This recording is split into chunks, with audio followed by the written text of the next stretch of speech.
Alright guys, I'm here at Donignton Park today and we've just had lunchtime and I bumped into this chap that you can see stood next to his S5 there, that's Tom. And we're talking about cars, he's got an E46 M3 and then he started telling me about his car that's in here today, which is an S5, look, supercharged one, very nice.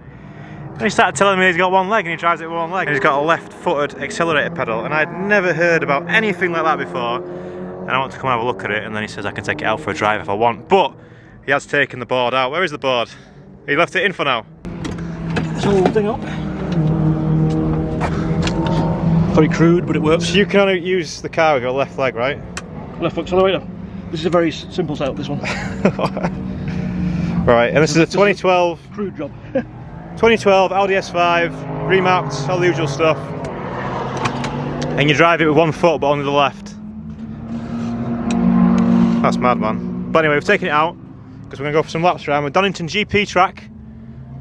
And this Audi S5. So basic mods, just pretty heavy spec, standard suspension, we've got Cup 2 tyres. I think he said it's been remapped, wasn't it? Remapped? Yeah, stage 1 remap. Stage 1 remap, so about 400 horsepower, is it something? 422. 375 torque. 375 torque, yeah. Slightly upgraded discs and pads all around. Right, and these are a V6, not a V8, but they are supercharged. So, you know, we're having a bit of an Audi day today. I'm driving the TTs with Darkside, but that'd be nice to just take this out for a little rip. So let's go out and see what it's like to drive. This is your daily driver then, is it? Or This is the moment, yeah. daily driver, Donignton Park. You have to adjust this, is that alright? Yeah, whatever you like. Just gonna about there, I think. Have you had anyone else drive your car before? No, no. Oh, this could be a good experience for you then. Yeah. It always feels faster as a passenger though. Oh yeah. What you said the weight was? 1650? 1750. 1750 kilograms. That's nuts, that. You left foot. Oh.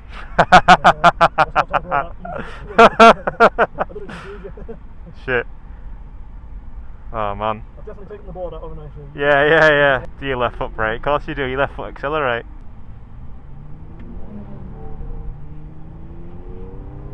That's with others as well. The RS3. Oh God. Yeah, it's not Sorry. turning as well as the TT like. I forgot about the weight for a second. Yeah. We'll just let it warm up a little bit anyway. I always go steady on the first lap, just trying to get a feel for it. Oh, the steering's heavy as well, isn't it?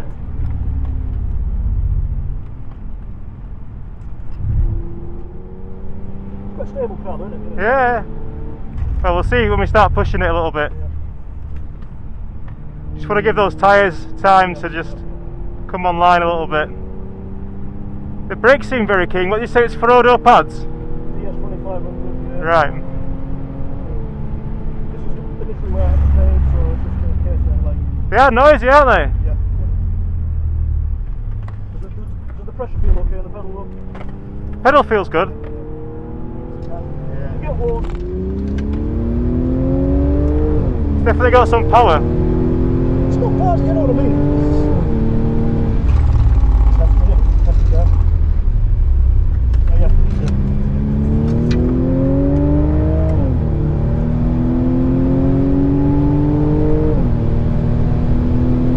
It flies up like.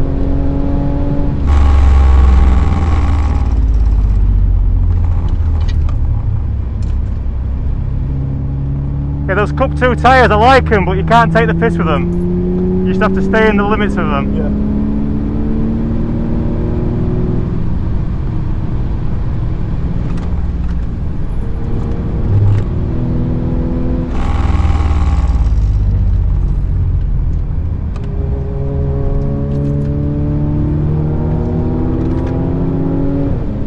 You know, like a perverse way, it'd be quite nice to like just rip the thing out and try and make it lighter.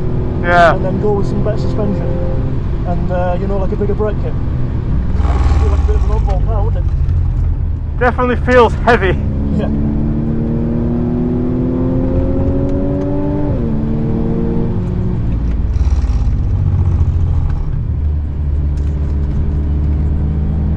I'm trying to hold myself in and turn, you know, at the same time.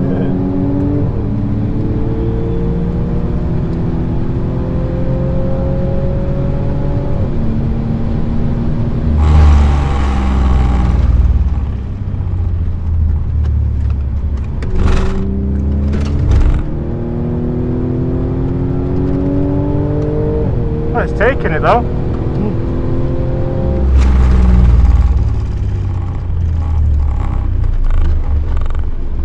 I'd say it's the one thing holding it back. You know, you could probably run some good consistent laps for, you know, be out for a while if you had a good brake system on it, don't you? Stronger brake system. I just did the automatic. What's that? You just did the automatic shift. It's annoying, that. Upshift. Oh, the DC2 on track down there.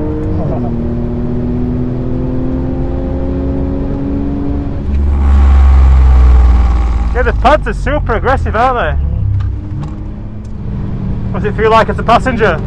Oh, yeah.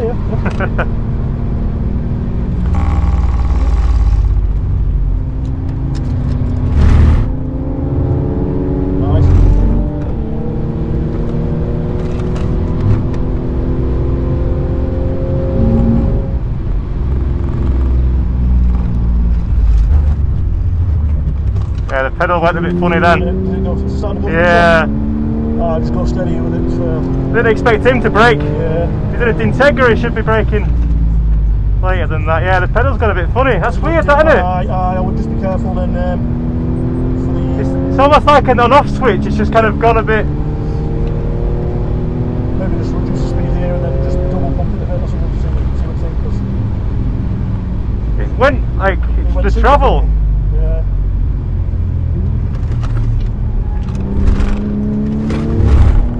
It handles pretty good though for a big old lass. Yeah, pedals okay.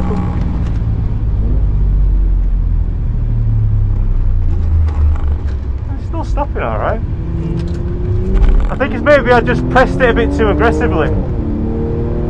You know, because I saw him brake a bit soon. Go into it smooth there and it's stopping alright. It's consistent, but I think it was almost like maybe like a safety thing, I don't know. Oh. You'll know if it does go, because then you'll be like, we'll be in that gravel, that was we'll know. Sink down but it does, as a matter, it does feel like it's okay. It was probably just on its limit, you know, when you got the brake behind that car. I reckon it's like, it feels digital though, if you know what I mean. Yeah, the car's taking all this pretty well. Yeah, you get some good speed down here, like.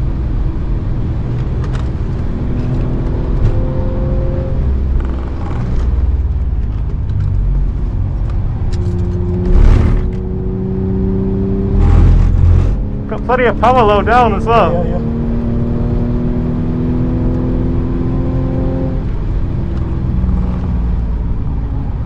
Nice. Yeah, everyone's braking far too much for this corner.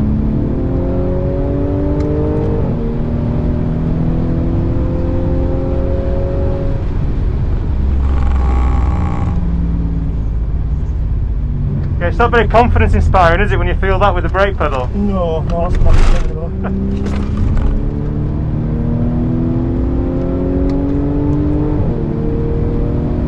I just try and go as lightly as I can with it around until I need it. I think you've just got to ease into it. Yeah, ease into it, yeah. Still stopping though, isn't it? Yeah, it's still stopping fine. I just don't want to jab it. Yeah. If I'm easing into it, it seems fine. Yeah. Like I say, it feels like an electronic thing that's doing it.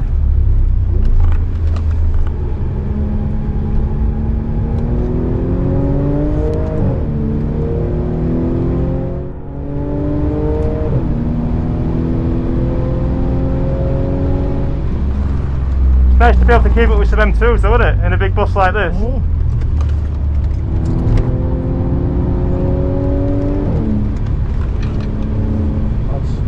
Whoa.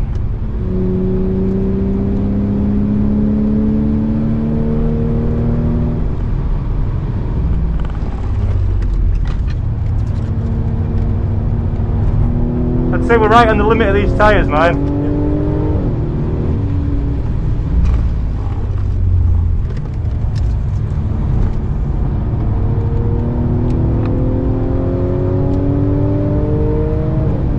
Some power in them things, isn't there? The chassis on one of those is at a different level, isn't it? So.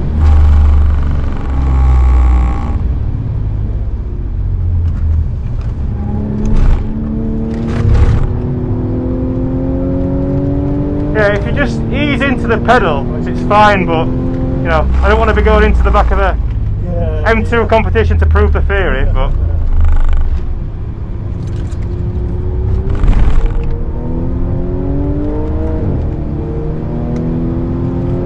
yeah, I think we'll have a cool down that now, I think.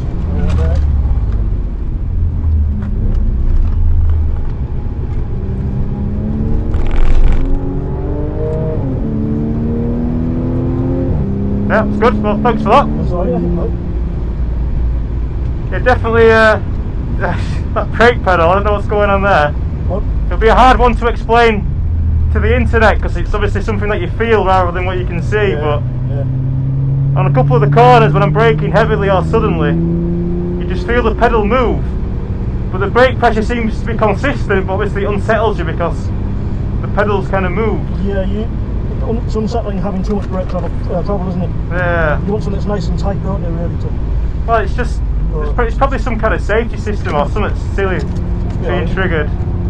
If you'd had a bit more confidence in the brakes, I reckon we could have kept up with that M2, the black one.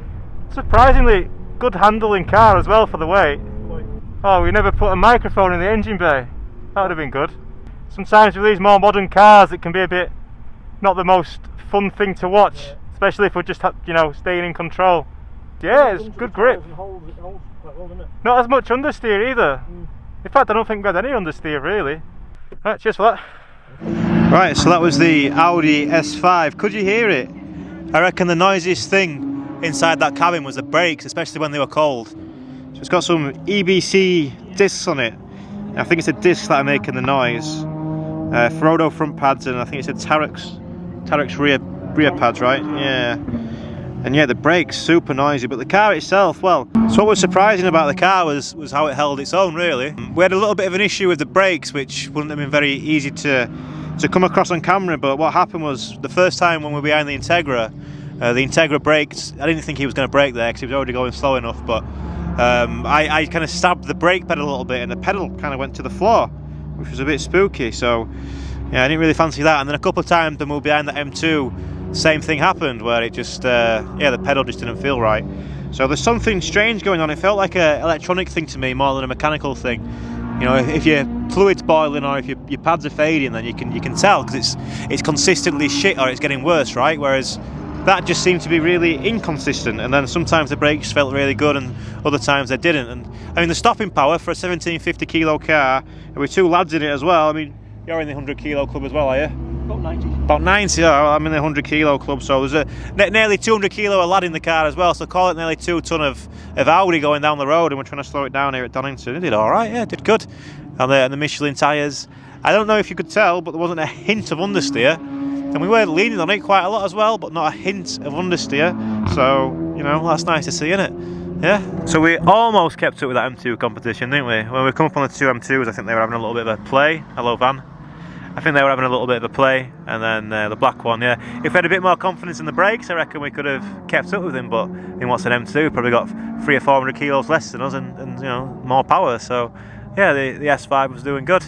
I say the only thing that was disconcerting about the whole experience to me was the brakes. Certainly had plenty of power, the stability and everything was there, with like a little bit more noise from the engine, perhaps a bit of it's a supercharged engine, so how about some whine going on.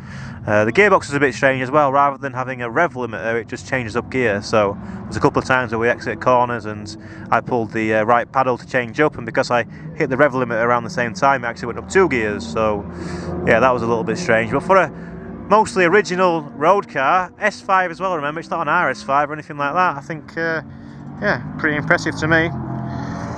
So thanks to Tom for letting me take your motor vehicle out. Yeah, hope you enjoyed the experience. Yes. We'll be going back out as well, doing a bit more. Yeah, so. With your pedal box, where is it? Pedal box. This is a crazy thing, this. So I guess that must go in front of the pedal there, does it? Basically like linkage system, and just activate mechanical pressure on the pedal. So. Wow. Other options will be electronic pedal. You're not even bolted it in? Not even bolted in. It's been in a few different cars. Wow. So you rely on the weight of the board and my feet to. Well, perfect solution, but it works alright. As long as you're having fun, eh? Yep, smoothing. Nice one. Yeah, well, thanks for that. So, back to TT videos for me for now. Something about Audis in Donignton this year. This must be the 5th video I've done, Audis in Donignton. This is meant to be a BMW Honda channel. What's going on, eh? But no, I appreciate the drive, sir. Thank you very much. Yep. Thanks for watching, everyone. That's just another little Audi video from Donignton. And yeah, I'm going back to do more Audi stuff. So if you've not seen that video, I'll see you there.